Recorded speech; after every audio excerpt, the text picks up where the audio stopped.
ನಮಸ್ತೆ ಎಜಿ ನ್ಯೂಸ್ಗೆ ಸ್ವಾಗತ.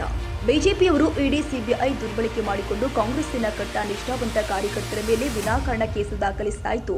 ಇದು ಅವರಿಗೆ ತಿರುಗುಬಾಣವಾಗ್ತಾ ಇದೆ ಅಂತ ಯುವ ಕಾಂಗ್ರೆಸ್ ನಾಯಕ ಮೃಣಾಲ್ ಹೆಬ್ಬಾಳ್ಕರ್ ಲೇವಡಿ ಮಾಡಿದ್ದಾರೆ. ಹಿರೇಬಾಗೇವಾಡಿಯಲ್ಲಿ ಮಾಧ್ಯಮಗಳೊಂದಿಗೆ ಮಾತನಾಡಿ, ಮುಖ್ಯಮಂತ್ರಿ ಸಿದ್ದರಾಮಯ್ಯ ಅವರ ವಿಚಾರದಲ್ಲಿ ಇಡಿ ಸಿಬಿಐಗೆ ಸಿಲುಕಿಸಲು ಯತ್ನಿಸುತ್ತಿದ್ದಾರೆ. ಕಾಂಗ್ರೆಸ್ಸಿನ ಬಲಿಷ್ಠ ನಾಯಕರು ಯಾರನ್ನೂ ಬಿಡ್ತಾ ಇಲ್ಲ. ಈ ಹಿಂದೆಯೂ ಕೂಡ ಕೆಪಿಸಿಸಿ ಅಧ್ಯಕ್ಷರು ಆದ ಡಿಕೆ ಶಿವಕುಮಾರ್ ಅವರ ಮೇಲೂ ಕೂಡ ಇಡಿ ಸಿಬಿಐ ದಾಳಿ ಮಾಡಿಸಲಾಗಿತ್ತು. ತಪ್ಪು ಮಾಡದಿದ್ರೂ ಜೈಲಿಗೆ ಹೋಗುವಂತೆ ಮಾನಸಿಕವಾಗಿ ತೊಂದರೆ ಕೊಡ್ತಾರೆ ಎಂದು ಮೃಣಾಲ್ ಕಿಡಿಕಾರಿದ್ದಾರೆ. ಮುಖ್ಯಮಂತ್ರಿ ಸಿದ್ದರಾಮಯ್ಯ ಅವರ ನೇತೃತ್ವದ ನಮ್ಮ ಸರ್ಕಾರ ಇಡೀ ದೇಶದಲ್ಲಿ ದಕ್ಷ ಮತ್ತು ಸುಭದ್ರ ಸರ್ಕಾರ. ಆದ್ರೆ ನಮ್ಮ ಸುಭದ್ರ ಸರ್ಕಾರವನ್ನ ಅಭದ್ರಗೊಳಿಸಲು ಬಿಜೆಪಿಯವರು ಯತ್ನಿಸುತ್ತಿದ್ದಾರೆ. ಆದ್ರೆ ಬಿಜೆಪಿಯವರ ಕುತಂತ್ರ ನಡೆಯೋದಿಲ್ಲ. ನಮ್ಮ ಸಿದ್ದರಾಮಯ್ಯ ಅವರನ್ನ ಬಿಜೆಪಿಯವರು ಏನು ಕೂಡ ಮಾಡಲು ಕೂಡ ಆಗೋದಿಲ್ಲ ಅಂತ ಬಿಜೆಪಿ ನಾಯಕರ ವಿರುದ್ಧ ಹರಿಹಾಯ್ದಿದ್ದಾರೆ. ರಾಜ್ಯ ಬಿಜೆಪಿಯಲ್ಲಿ ಭಿನ್ನಮತ ಭುಗಿಲೆದ್ದಿದೆ. ಯಾರಲ್ಲೂ ಕೂಡ ಸಹಮತವಿಲ್ಲ. ಬಿಜೆಪಿಯವರೇ ಬಹಿರಂಗವಾಗಿ ಹೇಳಿಕೆಯನ್ನ ನೀಡುತ್ತಾ ತಮ್ಮ ಪಕ್ಷದ ನಾಯಕರ ಮಾನಹಾನಿ ಮಾಡಿಕೊಟ್ಟಿದ್ದಾರೆ.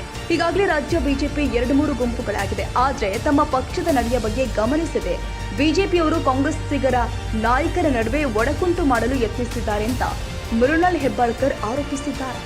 ಇವತ್ತು ನಮ್ಮೆಲ್ಲರ ಜೀವನದಲ್ಲಿ ಮಹಾತ್ಮ ಗಾಂಧೀಜಿಯವರ ನಡೆದು ಬಂದಂಥ ದಾರಿ, ಅವರು ಮಾಡದಂಥ ನಮ್ಮ ದೇಶಕ್ಕೆ ಒಂದು ಕೊಟ್ಟಂಥ ಕೊಡುಗೆ ಹಾಗೂ ಅವರ ನಡೆಸಿದಂಥ ಜೀವನದ ರೀತಿ ಪ್ರತಿಯೊಂದನ್ನು ಕೂಡ ಇವತ್ತು ನಮ್ಮ ಜೀವನದಲ್ಲಿ ನಾವು ಅಳವಡಿಸ್ಬೇಕಂತ ಹೇಳಿ ಎಲ್ಲ ಯುವಕರಲ್ಲಿ ನಾನು ಮನವಿ ಮಾಡ್ತೀನಿ.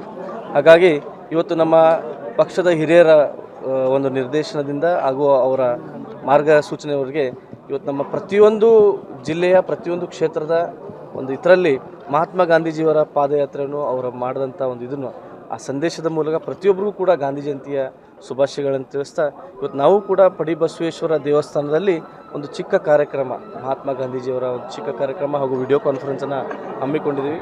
ಅದ್ರ ಜೊತೆಗೆ ಸಾಕಷ್ಟು ಊರಿನಿಂದ ನಮ್ಮ ಎಲ್ಲ ಮುಖಂಡರು, ಪಕ್ಷದ ಕಾರ್ಯಕರ್ತರು, ಯುವ ಮಿತ್ರರು ಎಲ್ಲರೂ ಕೂಡ ಇವತ್ತು ಪಾಲ್ಗೊಂಡಿದ್ದಾರೆ. ಅವರೆಲ್ಲರ ವತಿಯಿಂದ ನಾಡಿನ ಜನತೆಗೆ ಇನ್ನೊಂದು ಸರಿ ಗಾಂಧಿ ಜಯಂತಿ ಶುಭಾಶಯಗಳನ್ನು ಹೇಳ್ತೀನಿ. ರಾಜ್ಯ ರಾಜಕಾರಣದಲ್ಲಿ ಸಾಕಷ್ಟು ಬೆಳವಣಿಗೆ ಆಗ್ತಾ ಇದೆ. ಸಿಎಂ ಸಿದ್ದರಾಮಯ್ಯ ಅವರ ರಾಜೀನಾಮೆ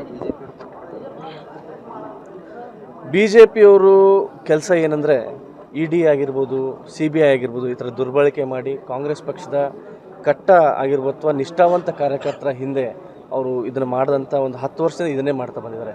ಯಾರೇ ಒಂದು ಬಲಿಷ್ಠ ನಾಯಕರಾಗಿರ್ಬೋದು, ನಮ್ಮ ಈ ರಾಜ್ಯದಲ್ಲಿ ನಮ್ಮ KPCC ಅಧ್ಯಕ್ಷನ ಯಾವ ರೀತಿ ಜೈಲಿಗೆ ಹಾಕಿದರು, ಅಥವಾ ಸಿದ್ದರಾಮಯ್ಯ ಸಾಹೇಬರು ಇಡೀ ದೇಶದಲ್ಲಿ ಎಲ್ಲಕ್ಕಿಂತ ಸ್ಟ್ರಾಂಗೆಸ್ಟ್ ಗೌರ್ಮೆಂಟ್, ಮೆಜಾರಿಟಿ ಮಾರ್ಕಿನ 25 MLA ಜಾಸ್ತಿ ನಮ್ಮ ಹತ್ರ ಇದ್ದಾರೆ. ಇಷ್ಟು ಸ್ಟ್ರಾಂಗ್ ಗೌರ್ಮೆಂಟ್ ಇದ್ದಂಥ ಸಮಯದಲ್ಲೂ ಕೂಡ ಈ ಗೌರ್ಮೆಂಟನ್ನು ಡಿಸ್ಟೆಬಿಲೈಸ್ ಮಾಡೋಕ್ಕೆ ಇದೊಂದು ಅವರ ಕುತಂತ್ರ. ಆದರೆ ಈ ಕುತಂತ್ರದಲ್ಲಿ ಅವರು ಸಕ್ಸಸ್ ಆಗಲಿಕ್ಕಿಲ್ಲ. ನಮ್ಮ ಸಿದ್ದರಾಮಯ್ಯ ಸಾಹೇಬರು ಯಾವತ್ತಿದ್ರು ನಮ್ಮ ಮುಖ್ಯಮಂತ್ರಿಗಳು ಅವರೇ ಮುಂದುವರಿತಾರೆ ಅಂತ ಹೇಳಿ ನಮ್ಮೆಲ್ಲರ ಇಚ್ಛೆ.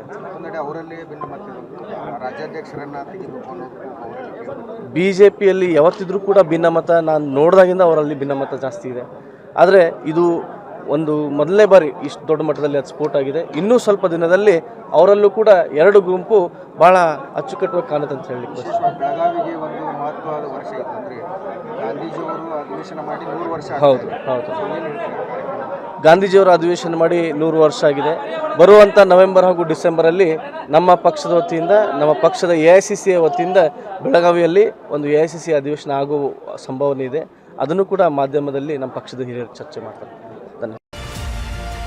ತಾಜಾ ಸುದ್ದಿಗಾಗಿ ಎಜೆ ನ್ಯೂಸ್ 24x7ಗೆ ಸಬ್ಸ್ಕ್ರೈಬ್ ಮಾಡಿ ಮತ್ತು ಬೆಲ್ ಐಕಾನ್ ಒತ್ತಿ ತಪ್ಪದೇ ಲಿಂಕ್ ಶೇರ್ ಮಾಡಿ.